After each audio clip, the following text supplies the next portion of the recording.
কদমে পড়ে কেঁদে কেঁদে বলে, ইয়া রাসূলুল্লাহ, ইয়া হাবিবাল্লাহ, হুজুর,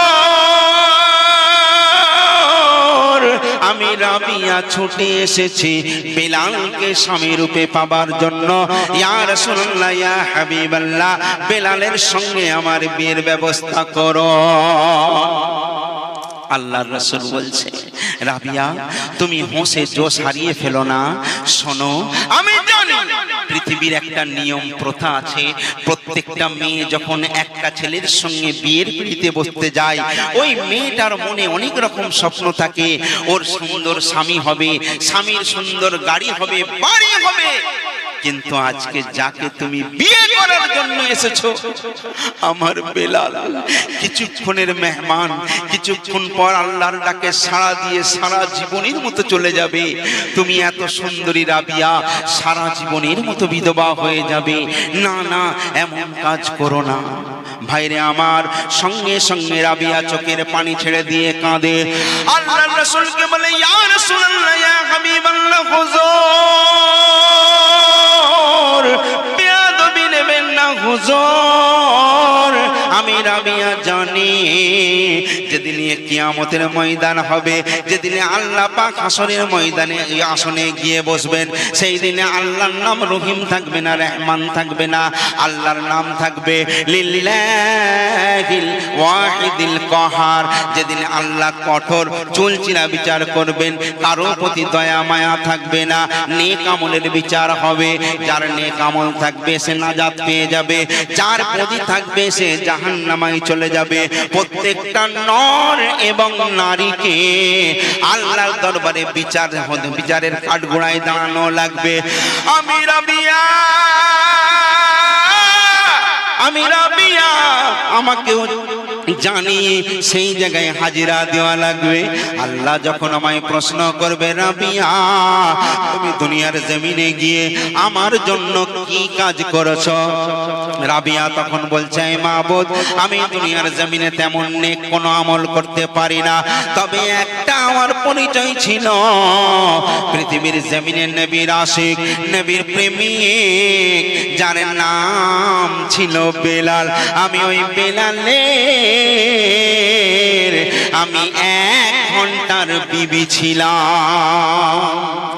ইয়া রাসূলুল্লাহ, আমি দুনিয়ার টাকা চাই না, গাড়ি চাই না, বাড়ি চাই না। আমি যদি বেলালের 1 ঘন্টার স্ত্রী হতে পারি, আমি রাবিয়া সব থেকে সেরা পাওয়া আমার হয়ে যাবে। একবার জোরে বলুন সুবহানাল্লাহ। রাবিয়া বলছে, আমার কোনো কিছুর প্রয়োজন নেই, যদি আমি বেলালের 1 ঘন্টার বিবি হতে পারি, আমার জীবনটা ধন্য হয়ে যাবে। আল্লাহর রাসূল আলীকে বলছে, আলী, দেখলে, যাও যাও, রাবিয়ার সঙ্গে বেলালের বিয়ের ব্যবস্থা করে দাও। ভাইরে আমার, এইবারে শোনেন, বিয়ে শাদী চুকে গেল। প্রত্যেকটা মানুষের জীবনে একটা মূল্যবান রাত আসে, তবে যাদের কিসমত ভালো তারা পায়, সবাই কিন্তু এটা পায় না। ওই রাতটার নাম হলো বাসর রাত। আল্লাহর রাসূল বলছেন, যাও যাও, হাতে অল্প সময় একটা সুন্দর বাসর ঘরের ব্যবস্থা আমি করেছি, ওইখানে গিয়ে স্বামী স্ত্রী দুজনা প্রেমালাপ করে নাও। কারণ বেলালের সময় খুব কম, কিছুক্ষণ পর মালিকাল মউত এসে বেলালের রূহ খানা কব্জ করে নিয়ে চলে যাবে। এইবারে রাবিয়া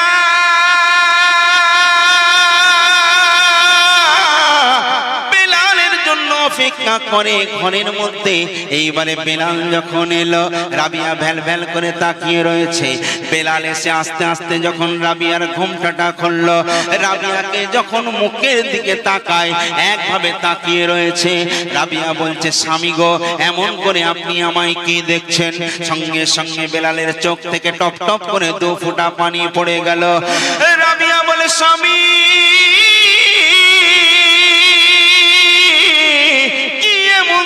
করলাম, কিসের কারণে আপনার নয়ন থেকে পানি ঝরে গেল? রাবিয়াকে বেলাল বলছে, রাবিয়া, 2টো সময়ে মানুষের চোখে পানি আসে, একটা খুব কষ্ট হলে পানি আসে, আর একটা খুব আনন্দ হলে, আনন্দে আত্মহারা হয়ে গেলে চোখে পানি আসে। এটা আমার কষ্টের কান্না নয়, এটা আনন্দের কান্না। রাবিয়া বলে, স্বামী, কেমন করে বুঝবো? বেলাল বলে, রাবিয়া রে,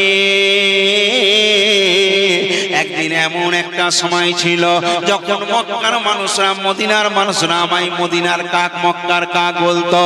সবাই বলতো মেয়েকে কলাই কলসি দিয়ে নদীর জলে ডুবিয়ে মেরে দেব, কিন্তু কালো কুৎসিনী বিশ্রী বেলালের হাতে দেব না। আজকে আমায় সবাই ঘৃণা করতো কালো বলে, কিন্তু আমি এই জন্য কাঁদছি, আজকে আমার কত সুন্দর রাবিয়া, আজকে আমার বিবি, কিন্তু বিবিরে এই শোক স্বামী স্ত্রীর আর কিন্তু আমার কপালে সইল না। রাবিয়াও চোখের পানি ছেড়ে কাঁদে, স্বামীকে বলছেন স্বামী দুঃখ পাবেন না, দুঃখ পাবেন না। ও সোনার স্বামী গো, একটুখানি আপনি এইখানে বসুন। বলে কেন? রাবিয়া বলে স্বামী কোনদিন আপনাকে ভালোবাসতে পারবো না, কোনদিন আপনাকে আদর করতে পারবো না, একটুখানি আপনার মাথার চুলটাই একটু ইলিবিলি করে দেব, কারণ আর কোনদিন হয়তো এই সুযোগ পাবো না। একটুখানি আপনি আমার কোলে মাথাটা দিন। বেলালের মাথাটা রাবিয়ার কোলে, রাবিয়া আস্তে আস্তে চুলের মধ্যে ইলিবিলি কেটে দেয়, চোখ থেকে গল গল করে পানি ঝরে যায়। বেলাল বলছে রাবিয়া তুমি আমার মুখের দিকে তাকিয়ে কি দেখো? রাবিয়া বলছে স্বামী গো, আর হয়তো দেখতে পাবো না, তাই প্রাণ ভরে আপনাকে দেখার সুযোগ করিয়ে দিন, প্রাণ ভরে আমি দেখতে চাই। কিন্তু কোন কান্নাকাটি করার পর রাবিয়া বলতে স্বামী অনেক স্বপ্ন ছিল নিজে রান্না করে আপনাকে খাওয়াবো, সেই সুযোগ হয়তো আর পাবো না। আমি রাবিয়া অনেক কষ্ট করে 3 খান রুটি বানিয়ে নিয়ে এসেছি, এই রুটিটা আপনার গালে গালে আমি খাবো। তখন বেলাল বলছে তাহলে হাফ হাফ করে নাও। রাবিয়া বলেন না না, আপনাকে আমি 2টো খাবো, একটা আমার। চুপ করে খেতে থাকুন স্বামী। এইবারে রাবিয়া হাতে করে টুকরো টুকরো করে পানির মধ্যে ভিজিয়ে ভিজিয়ে বেলালের গালে গালে পাখির মতো খাওয়াতে থাকে, আর দুজনার চোখ থেকে গল গল করে পানি ঝরে যায়, আর অপেক্ষায় থাকে মালাকাল মউতে। ওই জায়গায় পৌঁছে যান। দেখুন একদিকে মালাকাল মউতের অপেক্ষা করছে, রাবিয়া জানে এবারে মালাকাল মউত আসবে, স্বামীর রূহ কবজ করে চলে যাবে, কারণ কেউ তাকে রুখতে পারবে না, তাই না?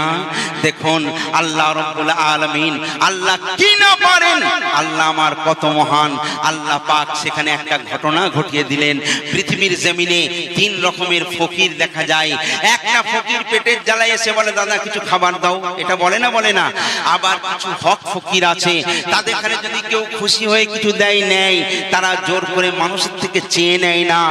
আর একটা ফকির আছে হকুল ফকির, যাদের এক ঈমান, আল্লাহ খাওয়ালে খায়, না হলে উপোস হয়ে থাকে, কোনো মানুষকে গ্রাহ্য করে না। এটাও এক ধরনের ফকির। এই রকম একজন আল্লাহওয়ালা ফকির কাঁদে তার অসুস্থ দুর্বল মা। মাকে নিয়ে রাবিয়ার যেখানে বাসর ঘর, পাশ থেকে একটা সড়ক, একটা রাস্তা, সেই রাস্তা দিয়ে গ্রামের ভেতর দিয়ে হেঁটে হেঁটে যাচ্ছে। মা বলছে বেটাকে বেটা আমার খিদে লেগেছে, আমার একটু খাওয়ার ব্যবস্থা কর। তো ও ফকির তো কোনো মানুষের থেকে চাইবে না, চিৎকার করে একটা আওয়াজ দিচ্ছে। আল্লাহ বলছে কিছু পেতে গেলে মাধ্যমে নিতে হয়, ওসিলায় নিতে হয়, তাই না? তাহলে ওসিলাটা কি? এই ফকিরটা মাকে কাঁধে নিয়ে বলছে, কি বলছে জানেন? এক ফকির আসিয়া কয় আজ নাও শুনে সবাই। ও আলাইপুরের গ্রামবাসীরা, এইরকম মন্দিখান দিয়ে রাস্তা দিয়ে যেতে যেতে এই ফকির বলছে, এক ফকির আসিয়া কয় আজ নাও শুনে সবাই, আজ একটা রুটি, আজ একটা রুটি যে আমারে দেবে। আমার মায়ের ক্ষুধা লেগেছে, আজ একটা রুটি যে আমারে দেবে। আমার টাকা পয়সা কিছু নেই, প্রত্যেক জিনিসের বিনিময় আছে। এখানে বক্তারা এসছে ওয়াজ করতে, বিনিময় পয়সা নেবে। যারা স্টেজ দিয়েছে স্টেজওয়ালা পয়সা নেবে, মাইকওয়ালা মাইক দিয়েছে পয়সা নেবে, আপনারা যারা এসছেন সব নেবেন, মানে কিছুর একটা বিনিময় আছে, তাই না? তো ফকির বলছে আমায় যে রুটি দেবে আমি টাকা পয়সা সোনা দানা কিছু দেব না, তবে ফিরি ফিরিও নেব না, একটা জিনিস দেব। কি তার বিনিময়? ফকির বলছে আজ একটা রুটি রুটি যে আমারে দেবে, আমি তার জন্য একটা দোয়া করব। কি দোয়া? আর তার স্বামীর ওই হায়াত বেড়ে যাবে। জোরে বলুন। আর তার স্বামীর ওই হায়াত বেড়ে যাবে। এক ফকির আসিয়া কই আজ নাও শুনে সবাই, একটা রুটি যে আমারে দেবে মাগো, তার স্বামীর ওই হায়াত বেড়ে যাবে, তার স্বামীর ওই হায়াত বেড়ে যাবে। এই কথা যখন বলছে, কে বলছে? ফকির বলছে। তো রাবিয়া তো বসে আছে তখন। আর একটা রুটি ছিল দেখো রাবিয়ারি হাতে, আর ছুটে গিয়ে ফকিরকে দিয়ে অঝরে কাঁদে। আর রাবিয়ার কান্না দেখে ফকির বলে উঠিল, কি ব্যাপার? কাঁদো কিসের কারণে মা, আমারে খুলে বলো। তখন রাবিয়া বলছে, তোমায় খুলে বললে তুমি কি করবে? এ ভাই, এখন অনেক মানুষ আছে না বলে আবে আমিও যা ও তা, বলে না? আরে শুধু মানুষ কেন, অনেক এইরকম বিয়াদব আছে, তারা বলে নবীও যা আমিও তা। নাউজুবিল্লাহ। আমি বলেছি ঠিক বলছো। হ্যাঁ, আবে কাহা ও দুধওয়ালা আর কাহা তো সুদওয়ালা, বলেন বলেন। কাহা ও নূরওয়ালা, কাহা তো खाकवाला। तो अच्छे पानी में थू फीके तो पानी खराब हो जाता है, और वो खराब पानी में थू फीके तो पानी मीठा हो जाता है। बोलून अल्लाह नबी, अरे मेरा हबीब अपने महबूब से मिलने के लिए जाए तो उसको कहता है मेराज, तू अपना महबूब के साथ मिलने जाए उसको कहता है मुलाकात। बोले ना बोले ना? नारे तकबीर, नारे तकबीर, अल्लाहु अकबर, नारे तकबीर, अल्लाहु अकबर। भाई मौलाना मोहम्मद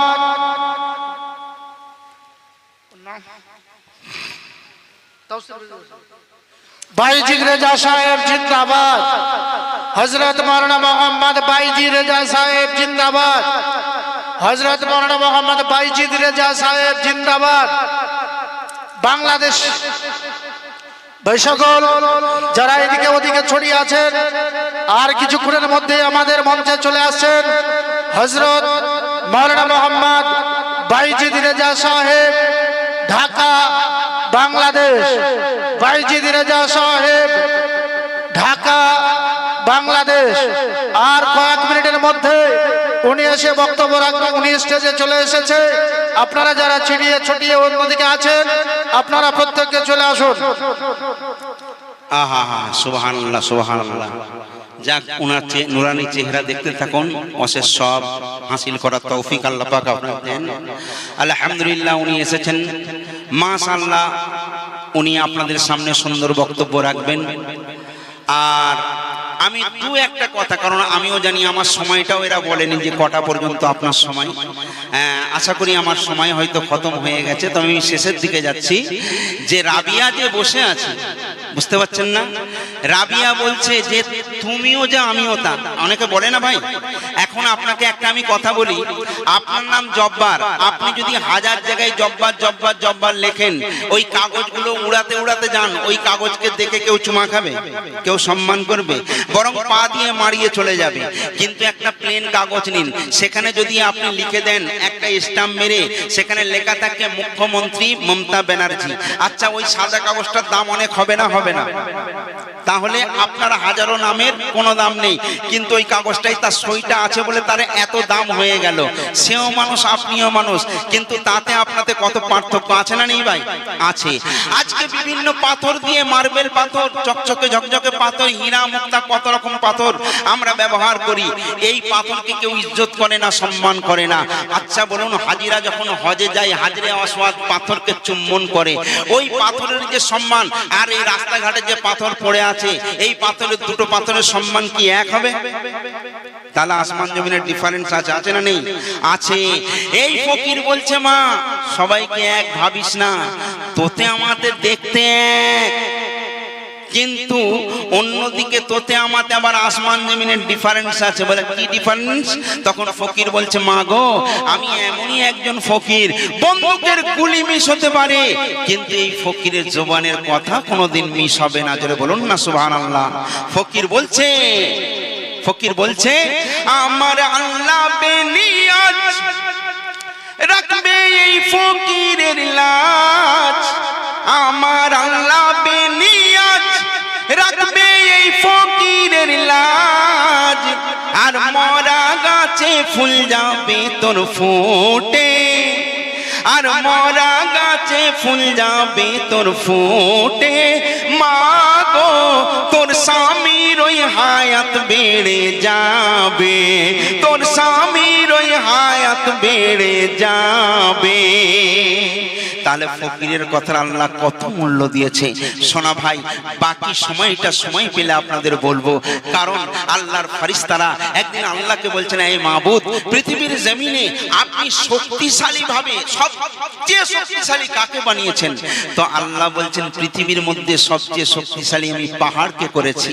আল্লাহর ফেরেশতা বলছে পাহাড়ের থেকে শক্তিশালী আর কেউ নেই? বলে হ্যাঁ তার থেকেও শক্তিশালী আছে। বলে সেটা আবার কে? বলে আমি পাহাড়ের থেকে শক্তিশালী করেছি আমি লোহা। বলছে তাই? বলছে না লোহার থেকে আর শক্তিশালী কেউ আছে? বলে হ্যাঁ। বলে লোহার থেকে শক্তিশালী করেছি আমি আগুনকে। বলছে তাই? ওর থেকে শক্তিশালী কিছু নেই? বলে হ্যাঁ আছে। বলে কি? বলে ওই আগুনের থেকে শক্তিশালী আমি করেছি পানিকে। বলছে তাই? ওর থেকে শক্তিশালী আর কিছু আছে? বলে হ্যাঁ। বলে ওর থেকে আমি শক্তিশালী করেছি ঝড়কে, হাওয়াকে, তুফানকে। বলছে আল্লাহ ওর থেকে শক্তিশালী আর কিছু নেই? আল্লাহ বলছে হ্যাঁ ওর থেকেও শক্তিশালী আছে আমার মেহবুব বান্দা, আমার ওলি বান্দা। জোরে বলুন না সুবহানাল্লাহ। কারণ ওলিদের আল্লাহ এত পাওয়ার দিয়েছেন, তাদের জবানের এমন একটা কথা, তাদের জবানের বন্দুকের গুলি মিস হতে পারে কিন্তু তাদের জবানের কথা কোনোদিন মিস হতে পারে না। জোরে বলুন না সুবহানাল্লাহ। কোনদিন যদি আল্লাহ আপনাদের সঙ্গে আমার মুলাকাত করায় ইনশাআল্লাহ বাকি অংশটা আমি আবার আপনাদেরকে শোনাবো। শোনা ভাই যেহেতু উনিও আমাদের মেহমান, আজকে উনি এক দেশ থেকে আমাদের দেশে এসেছেন, তাই না? আসলে শোনাটা বড় কথা নয়, আল্লাহ পাক আপনাকে আমাকে শোনার থেকে বলার থেকে যেন বেশি বেশি নেক আমল করার তৌফিক দেন। জোরে বলুন আল্লাহুম্মা আমিন। একটু জোরে বলুন আল্লাহুম্মা আমিন। আল্লাহুম্মা সাল্লি আলা সাইয়্যিদিনা মাওলানা